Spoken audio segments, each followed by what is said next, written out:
It's just about that trust. You don't want to go in there and shove a piece of paper in people's faces and sign this. We're going to get started. It's more like, hey, we're sorry that this has happened. We're going to take good care of it.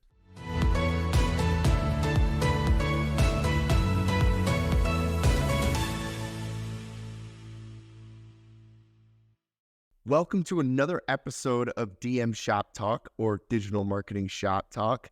As always, I'm Mike Mahaffy, the host of the podcast, presented by Valorous Circle.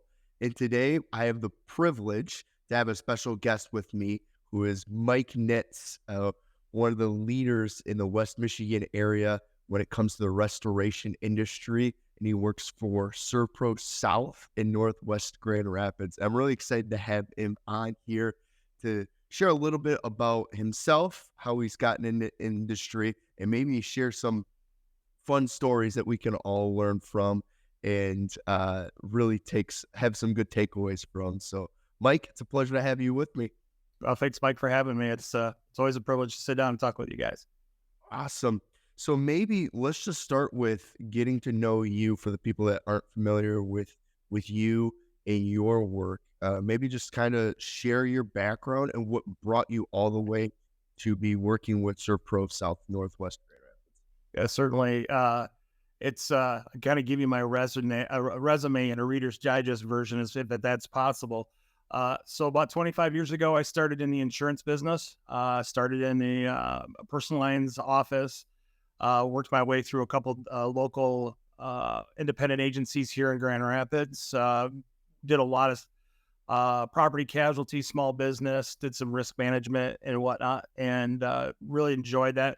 Learned a lot. Obviously, even to this day, I kind of have an idea of how to cover it and how not to cover it. And so I had an opportunity to get out of the industry and get into a local fire and water business here in Grand Rapids, which I did for about 9 years.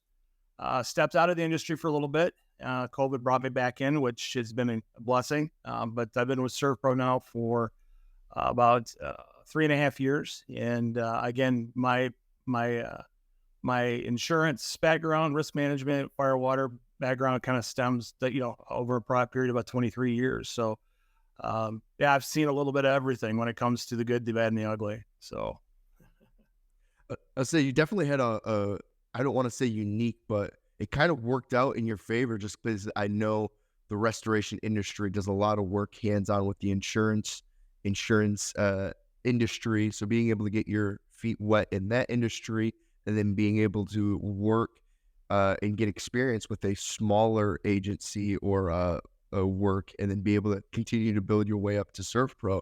I'm sure you've definitely been able to learn a lot through that career pathway that you had. Absolutely. When I started in the insurance business, I was in a corporate setting.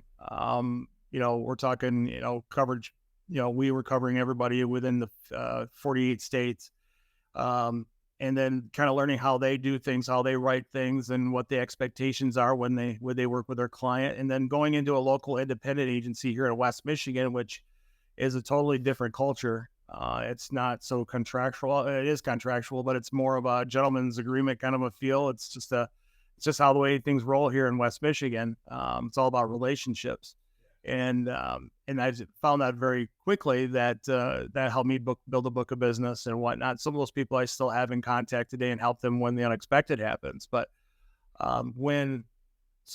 just kind of everything that I have been through, whether I was in the choosing to look or choosing to try to pivot a little bit, things have always really landed well for me. All the experiences that I've had over the last 20 some odd years have been basically accumulated to where I'm at today. So I'm very grateful for those opportunities. So.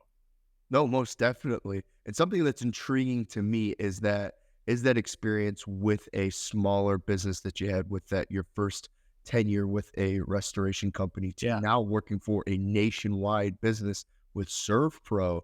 I guess first off, what was kind of your decision? I know you said COVID had to play a little bit into it, but what was some of the reason or what pulled you in to decide to work with ServPro? Well, I worked with a smaller restoration company, and when you kind of are working alongside leaders, with our owner and whatnot, and I kind of become one of the decision makers in the organization. I get to go out and put my marketing and sales cap out and build those relationships. But when the phone rings, I also jump on a truck. So, I mean, it was a very, what hat am I going to wear today kind of of experience, which I learned a tremendous amount of things about the restoration world, started to really understand the science behind the drying out and making sure people are taken care of and putting things back together. We had a small construction site also, which, again, what hat am I going to wear today? I'm going to hang drywall. So I mean, there's a lot of things that I was able to learn that I even take on to today. So pivoting 3.5 years ago, like I said, I stepped out for some personal family things that we were working through, and had the opportunity to come back to the fire water business with ServPro. Got a phone call from somebody at South and Northwest Grand Rapids, ServPro, and said, "Hey, we're looking for a particular person to basically go out and build business." And one of my things is like, listen, I'm going to be 50 years old here in a couple of years. I really don't want to rip wet carpet out of basements anymore. Yep. I mean, I will, and I do, and there's no doubt about that. But I had an opportunity to basically kind of be the face of ServPro in Southeast Grand Rapids, and it's just been remarkable. And about when you build relationships for the last 15 years before that, how that all kind of comes back. And again, that's why it's so important about that relationship piece that you have here in West Michigan. So I'm very, very fortunate to work for a local ServPro here in Grand Rapids. That we have great ownership, we have great vision about growth. Our owners have made some really challenging decisions over the last couple of years to help grow, and it's paid off. And we continue to, I believe, be one of the leaders in West Michigan for full service, beginning to end restoration services. No, most definitely. And it sounds like, if I heard you correctly, with your first 10 year with the more private owned restoration industry, were you kind of at least started off more of like a laborer or technician, kind of more hands-on work? Yeah, I kind of because of my insurance background, they brought me in basically because I knew what was covered, what was not covered. I had a lot of connections in the insurance business, especially with a lot of the marketing people within the carriers that we wrote within the agencies. So I brought in a whole different bit of information that they were just relishing. Okay. So, but when you work for a small business, again, that's all great. All this information I have but you got to bring in work. So that was kind of what I did. And we grew our business pretty significantly over a period of 5 or 6 years. We went from probably doing maybe 150,000 one year up to almost $1 million by the time we were said and done. So, and for a small restoration company of like 3 or 4, 5 people at our best, I mean, that was great. We had very little overhead. Everything that we made was put back into the business, and it was great. We're very fortunate to have a good situation like that. So, but again, bringing the knowledge I had basically came with, okay, we're on a truck today, someone's basement's flooded. So. Yep. Okay. No, most definitely. And that's kind of, when you're with smaller companies, you have to wear a lot of hats, but it definitely sounds like bouncing from that. And once again, going back to that career path you had, going from insurance to that role with the agencies really worked out well. And then how was that experience with going from insurance and then being able to get that experience with that business has helped you in your current role with ServPro, working for more of a nationwide company in your marketing and sales role that you have here? Well, understanding the insurance side of it, when you go into a situation, I have a pretty good understanding that what is and what's not going to be covered. Now, again, I'm not a licensed insurance agent anymore, so I don't give insurance advice or even tell people what is and what's not covered. But what I can do is we can kind of direct our crews and our teams into a direction that we feel that is going to make sure that they're taken care of in the short term, to make sure that the other damage is not going to be caused to the property. So having that information from an insurance standpoint is, for me, is a great knowledge to have. So taking it from a small business where going to a larger business, there's so many different pieces that are moving in a corporate company that at first, the first 6 months were very challenging because I had the creativity and the knowledge how to run a smaller business, but now I have a business that has checks and balances in place and procedures in place and whatnot. So to try to adapt that to what our normal day way of doing things was a little bit of a challenge, but we were able to adjust, and I feel be very successful with that. So there are definitely some pros and cons to both being small business and being with a corporate world. In small business, you're free to do whatever you want. If you fail, it's you could lose your business. But fortunately, we have the backing of a very solid, successful company like ServPro that is there to support our team and our owners. We are individually owned and operated. Our franchises here in Grand Rapids, so our ServPro here in Grand Rapids, Northwest, Southwest, and Southeast Grand Rapids are differently owned from our branch in Muskegon, the one that's up in the Northeast side of Grand Rapids. So it's we all wear the brand. We just run it a little bit differently. And so again, that's one of those challenges. It's like, wait, he's got a ServPro shirt on, but he doesn't work for with me. Okay, so again, a lot of those different things that we had to kind of adjust to and make some changes to how we do things. Yeah, and I know. As you mentioned a little bit earlier, and then being able to work with you the past year and a half, that you guys have seen some change throughout your not only your individual branch, but ServPro as a nationwide company as a whole. I kind of want to push into a little bit what you said there about being able to have a larger company like ServPro have your back, especially when you're going through big changes. How does that help having a corporate company like ServPro help be able to support you through change? Because changing a business, adapting how you guys are running procedures, or maybe adjusting your services, whatever the change might look like, can really throw a wrench into a lot of businesses, especially smaller businesses that don't have those backings. Maybe could you speak into a little bit about how having ServPro help you through those changes has helped you see the light at the end of the tunnel, for lack of a better term, when you're going through some change? Well, I kind of one of these guys that believes if you're not changing, you're not growing, because obviously everything's changing. I mean, the way we did things even last year is completely different to the way we do things this year. And as we plan for 24, it's going to be different going into 24 just because things change, right? So I think I really believe ServPro does an amazing job of keeping our crew and our leaders informed of what the new corporate directions are. We've made a lot of changes to our website. We've made a lot of changes to our CRM, our data, customer data systems. And obviously what those do is they come with a lot of bumps in the road. I mean, we have been challenged beyond to try to adapt and whatnot over the last 12 to 24 months. I could almost say it's always ongoingly change. You get used to it and then they change it, so those things happen. But again, what we understand is that when you make the changes, it's for the good, because we want to make things become more efficient. You want to make sure that the information we're gathering is correct and that we're implementing in our changes that we need to make on our franchise to adjust to what corporate's direction kind of is.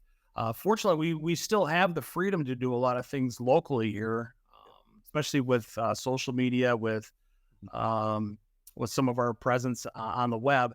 But again, some of the changes, again, it's just, I hate to use the term cope and adjust, but you have to continue to adjust to the ever-changing market of what industry we're in. Mm-hmm. No, most definitely. That kind of leads me to my next question. But before that, I kind of wanted to reiterate what you're saying, is that you are in a very ever-changing industry. I guess most home service industries are like that. So having that ability to, maybe you can plan some changes over here and adjust to what you know, but you don't know what you don't know. And so being able to, as you said, kind of cope and adapt to the things that you might not see coming. Like, I mean, obviously the biggest example would be COVID 2020. Like, no one saw that coming, but it happened. We went through it, and you had to cope and adjust and bob and weave through that. And there's a lot smaller scale things like that I'm sure you guys have to deal with on a regular basis. Whether a lot of it could just be a storm that comes through, like you guys have to bob and weave and adjust that.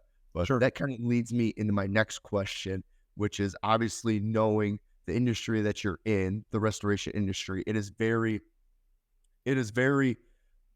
unpredictable at times when you're going to get business and when you're not, just because it can be a lot of weather based, a lot of seasonal. So it can be very adaptive. And if I'm misspeaking, always feel free to correct me. But it's a lot of there's a lot of adjusting, and it can be kind of unpredictable when your business busy seasons can be.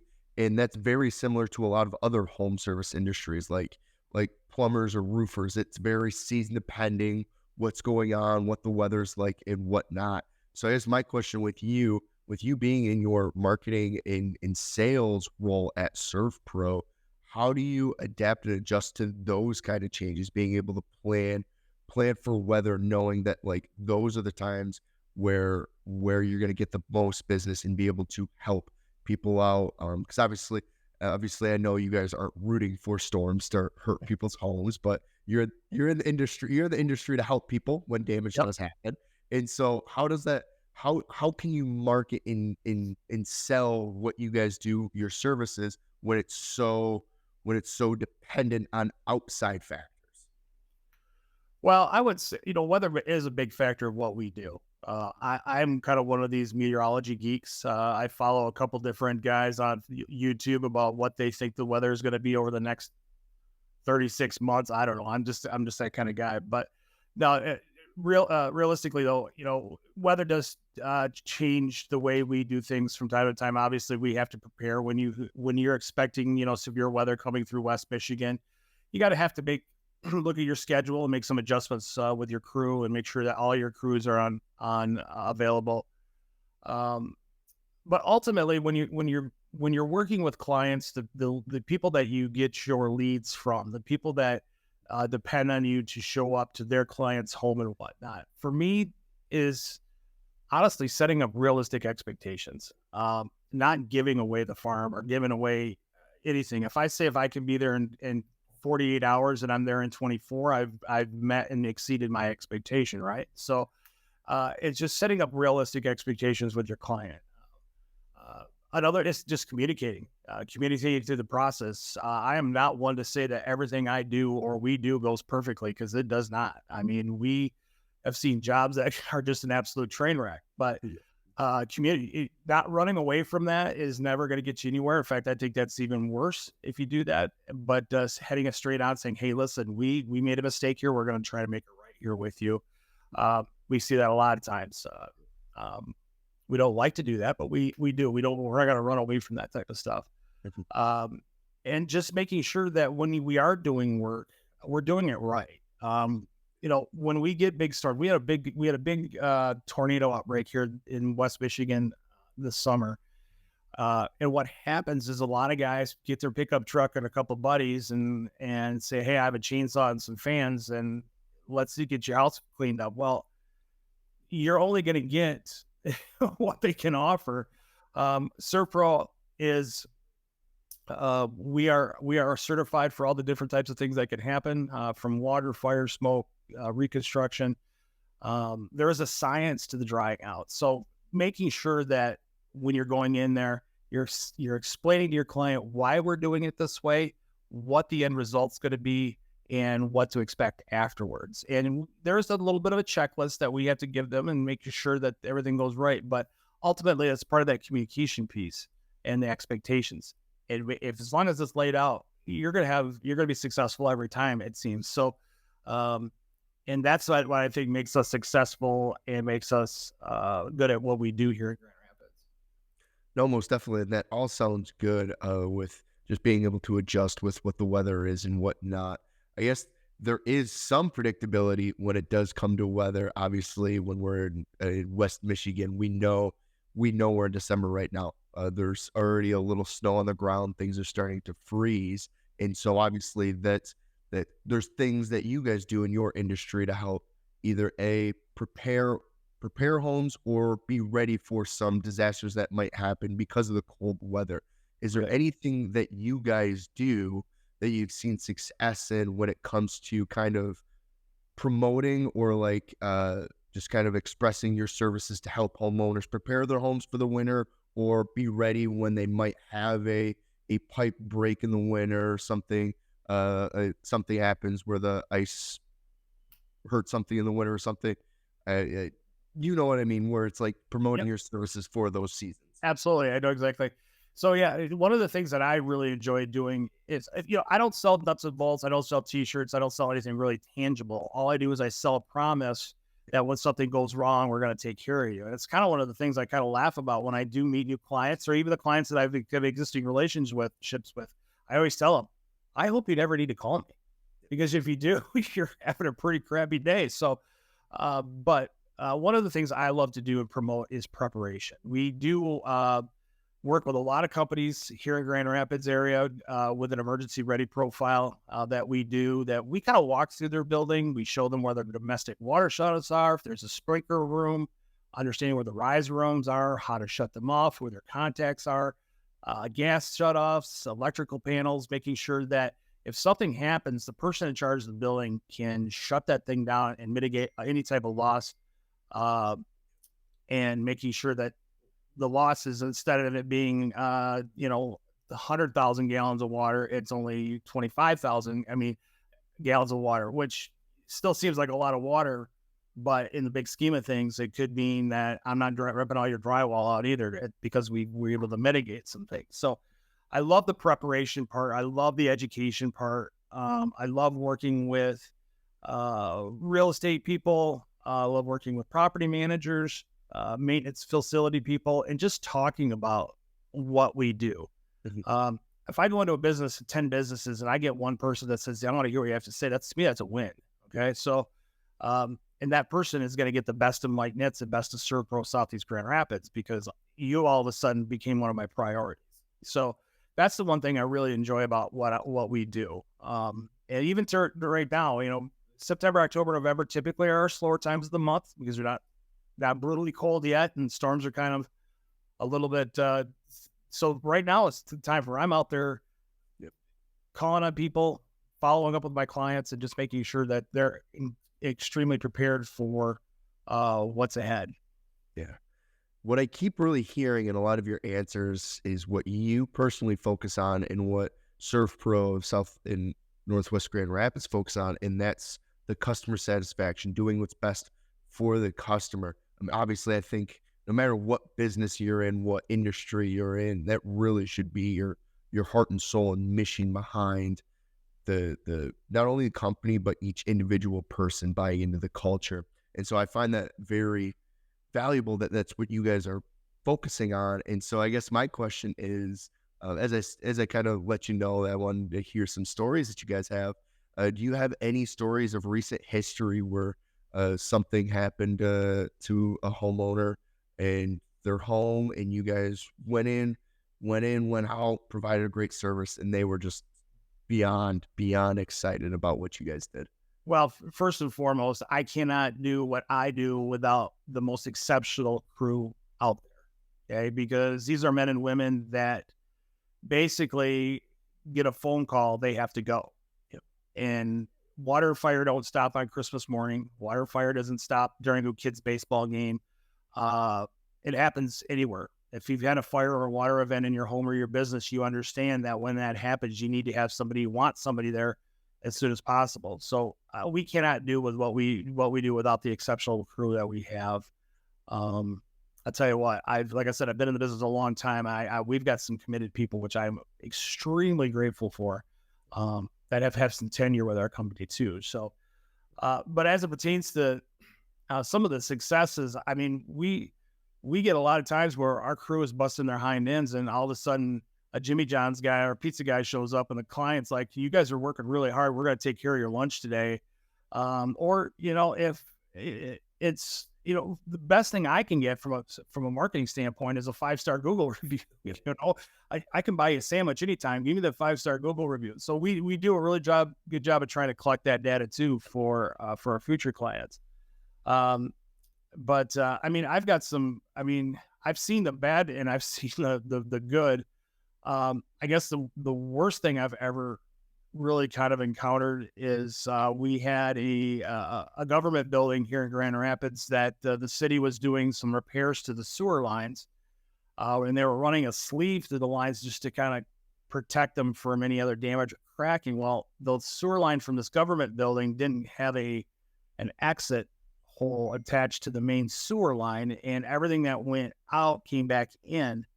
And I'm kidding you not, there's probably 4 feet of raw sewage in this basement, probably 700 square foot room. And it was all concrete. One of the things I always keep in my car is a little jar of Vicks Vapor Rub. When things get really kind of out of hand from a smell, I always wear my respirator, and then I put a little bit of Vicks Vapor Rub in my nose. So all I smell is Vapor Rub. But now that's probably one of the worst things that you can kind of chuckle at now. But, we also see, people standing in their front yards and they're looking at their houses the day after a fire, and they're like, they don't know exactly what their next turn is, what their next move is. To have the crew and the people that we have to meet with them in front end it's just, I guess the best word I can use to describe it is grace. And just as we're going to make sure that you are made whole again. We're going to make sure that you're taken care of. We are going to trust us. We will do everything we can. And that's where that relationship piece all comes. So, another thing that we do, and I don't promote it usually, is we do trauma scene cleanup, and biohazard. That's a whole different type of person going into doing that. My previous company I worked with, we didn't do it. So coming into that right now, 3.5 years ago was like, you do what? And you never think about, what happens when something tragic like that happens. And that takes a special crew person to go out and do that, because we have to deal with a family whose lives have been just changed forever. You have to have some empathy, obviously, because you're understanding that, again, changes happen to that family, and you have to do it with dignity. It's not time to crack a joke or have a little laugh. This is a time to go in, get your job done, and be very, very resolved and make sure it's done right and it's taken care of. So a lot of different things, Mike, I could go. I mean, and I could tell you stories that probably weren't necessarily appropriate for your podcast, but I mean, we've seen a little bit of everything. Yeah. And I hear really a lot of it, whether it's trauma or whether it's something silly you're talking about with the sewage backup, is that relationship building, being able to read people and understand where they're at. Because even for the funny things like sewage backup, I'm sure they were distraught about how much cleanup and how much was going on there, even though we can get a chuckle about it. What is your guys' strategy? Because I know you, as the sales and marketing person, you have to do a lot of talking with people and relationship building, but even your technicians and people in the front lines of your company, when they go to homes or when they go to businesses, they have to do a lot of talking with the homeowners or business owners to really help calm them. Do you guys have any strategies, or how you guys ensure that everything goes well with comforting and building those relationships? Yeah, fortunately, again, we do get a lot of our leads from people that we've done work with in the past, whether it be an agent, an adjuster, previous client. Again, a lot of that preparation comes with the fact that when something happens, they're going to call us. So that relationship has already been built even before anything happens. So a lot of that is already set in place. There's 2 pieces to what we do. Obviously, there's a remediation part of it. So you've had a fire, you've had a water event, a significant mold remediation. There's that part of it where you're going to get somebody like our owners or our 2 production leaders come in. They're going to talk with the family and say, hey, listen, we're sorry this has happened. We know what to do. And we're going to get started today. Obviously, there's paperwork involved when we talk about, contractual. I mean, there's a lot of that stuff that has to happen. You have to kind of explain to them why it is and what it's for. But typically they understand the process, and we get right in on it. But again, it's just about that trust. You don't want to go in there and shove a piece of paper in people's faces and sign this, we're going to get started. It's more like, hey, we're sorry that this has happened. We're going to take good care of it. Now with us, there's the remediation piece, but then there's the reconstruction piece where we have our 3 of our construction leaders that are able to do anything from residential, commercial, industrial, to reconstruction. So again, that's a whole different look at having to go from the remediation standpoint, seeing everything that's been torn out and pulled back together. And then that reconstruction guy comes in just at the end of that saying, okay, now we know how we have put together. It's going to help us with our bid and everything that we can do working with our adjusters. So again, that's to us, it's all about the trust factor. It's all about the warm handoff and making sure that the expectation for that final return your key is all put in place. And that's what I take a lot of pride in, knowing that it's going to happen every time we go out and do something. So, yeah, how do you talk to somebody that has just had a huge fire in their house, or their water in their basement is just torn out 3 bedrooms and a living room, and all their electronics are gone, and all this and that. So, or a trauma situation. It's no big deal to us. It almost seems like sometimes, but it is a big deal to them. So we have to be able to kind of recognize how we're going to handle it, probably within the first 10 seconds we enter a room, how we're going to handle this, and making sure it's done in a way that our customer understands and respects.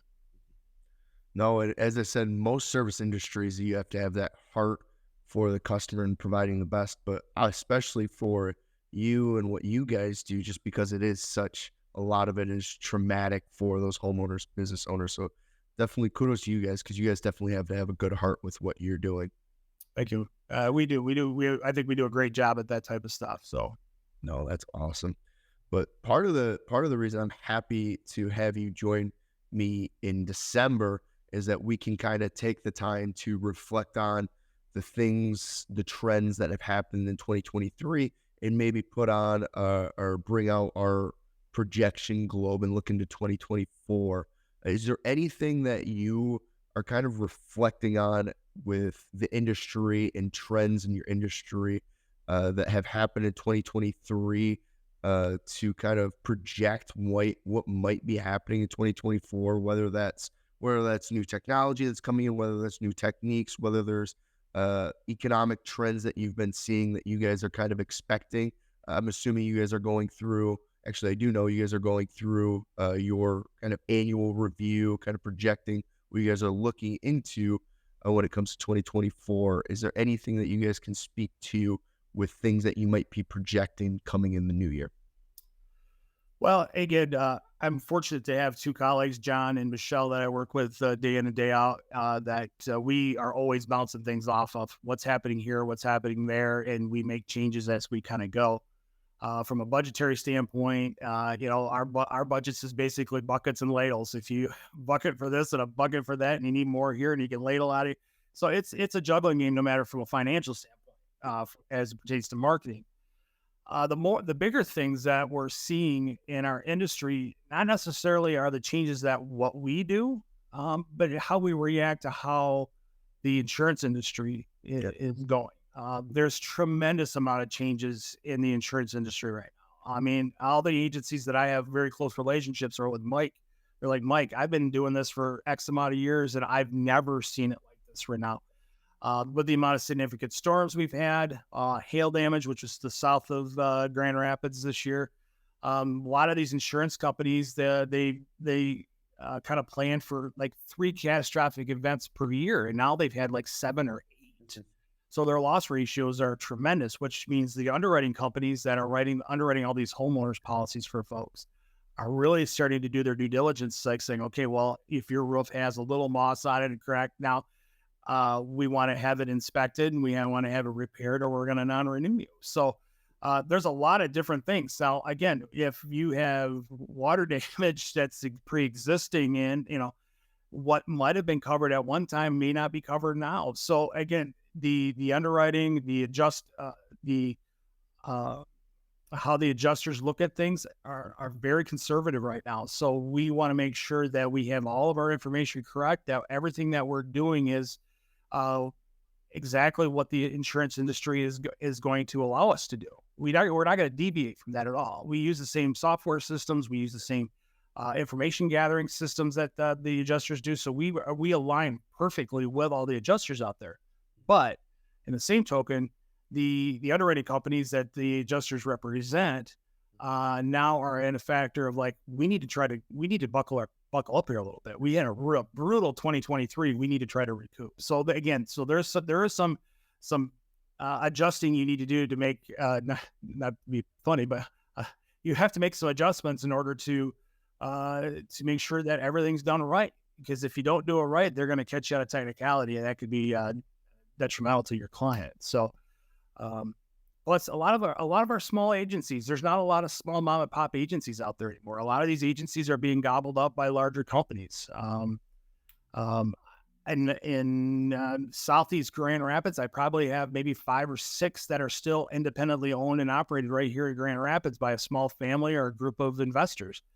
Where a lot of these companies now are owned by a company either out of Chicago or Detroit or wherever, and they're basically kind of becoming, in no disrespect, but kind of satellite call centers, if you will. So if they get a claim, it goes up to their corporate office and it goes directly to them.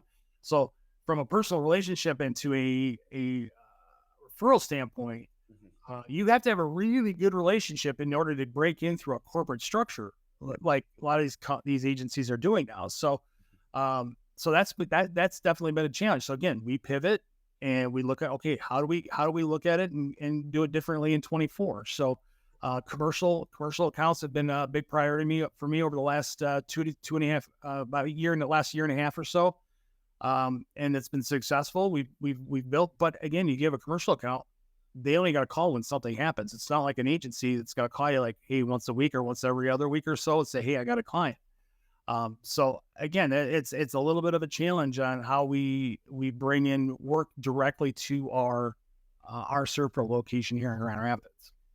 No, most definitely. And that's why I'm sure your experience working in insurance earlier in your career has really been able to help you kind of bob and weave through those adjustments and to be able to predict what might be happening, how you guys can best adjust. So I'm sure your team at Surf Pro is really happy to have you on the team for that. Well, I don't know about that, but I going through insurance, in those long days and nights, I sat at my desk wondering, what am I going to do when I grow up? Everything that I've learned in that has basically just accumulated into a lot of knowledge that I have today, which I'm extremely grateful for. And so, yeah, I feel lucky to have the experiences that I've had to bring me where I'm at today. No, I could definitely appreciate that because as much as I'd love to be sit and learn from a book and have someone teach me, the best way I can learn is just through experience and by doing. That's exactly right. That's the best way to learn is through experience, and I'll stand by that at the end of the day. But Mike, I've definitely held up a lot of your time, kind of going through across the map, being able to hear your story, and then be able to hear some funny stories, but also how you guys Surf Pro South in Northwest Grand Rapids can best serve your clients and you guys' heart behind serving those clients, which has been really nice to hear and has really projected through what you've been telling us today. So really appreciate and happy that you've been able to join me today. I'm glad to do it, Mike. I really appreciate the time. And if any of your listeners have questions about, maybe culture, the way we do things, I'd love to chat with them. You can find me on LinkedIn. Yeah, most definitely. We appreciate that. And we can get your links and we'll connect that.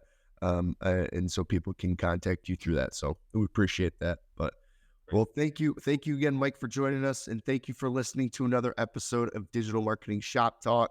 If you've liked what we've heard from our conversation with Mike Nitz, always feel free to interact with our videos. And then if you are involved with a service industry or a home service industry, whether you're an owner or whether you're a part of the staff team, we'd love to have you on and have a conversation just like Mike and I had today. So once again, thank you for tuning in today. And Mike, I hope you have a great Christmas and holiday season. Same to you, Mike. Thank you very much.